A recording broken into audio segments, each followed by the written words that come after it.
So ayan nga po, kung nakikita nyo is yung suspension rod po yan ng automatic washing machine Midea. So binaklas ko po siya kasi sobrang kalampag niya. Pagka nagdra-dryer na siya, tumatakbo na halos yung washing machine, hindi na makontrol.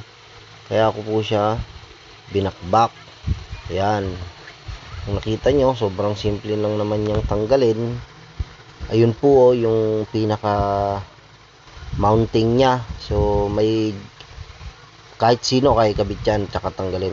Mabigat lang ikabit minsan. Ginawa ko dyan, may napanood akong video. Ayan, pinaghiwalay po yung mounting na yan. So para siyang may rubber bushing. Yan o. Yan po yung naluganggang, yung rubber bushing na yan. Dapat po pala ano yan, makapit. Hindi siya halos dapat kagat na kagat doon sa may rod, yung parang bushing na yan. So kaya tumatalon-talon yung washing kasi tumitilansik na yung suspension nya. So ayan, ginunting ko lang siya.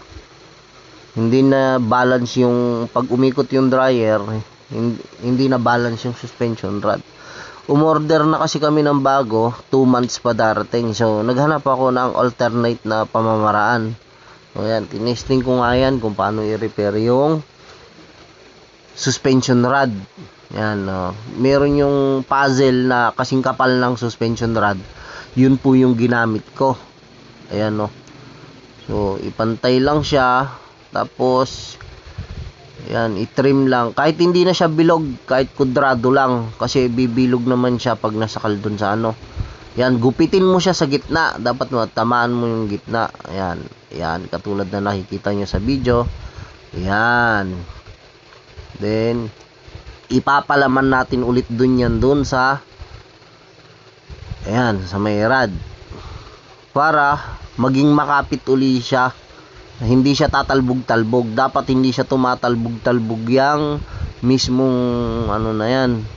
Dapat ang nagtatalbog lang is yung spring. Tapos ibabalik niya lang dapat sa original position niya. Since sira na nga yung pinaka-bushing niya, pagtalbog niya dahil sa suspension, hindi na siya balance, hindi na niya mapigil yung pressure. Kaya ang tendency, unbalancing ang nangyayari. Ayan, okay pa naman yung spring niya kasi matibay pa spring bago pa lahat. So yung bushing lang talaga.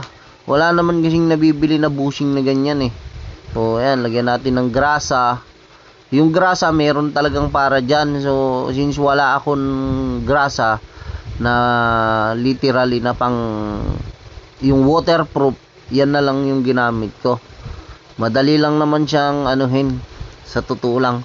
Madali lang naman siyang palitan kung baklasin ulit kung gugustuhin ko. Ang ano nga lang dyan talaga is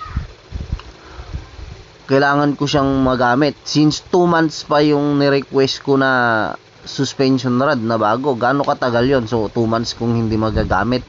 Tapos pag ginagamit, palagpag talaga siya. Halos tumatakbo na yung washing. Kaya syempre kailangan natin gumawa ng pamamaraan. So ayan, i-mount ko na siya.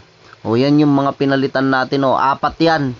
4 na parang bushing niya yan. Yan. O so ayan o, kita nyo naman, maganda na uli yung ikot niya. Hindi na siya mapalagpag ulit.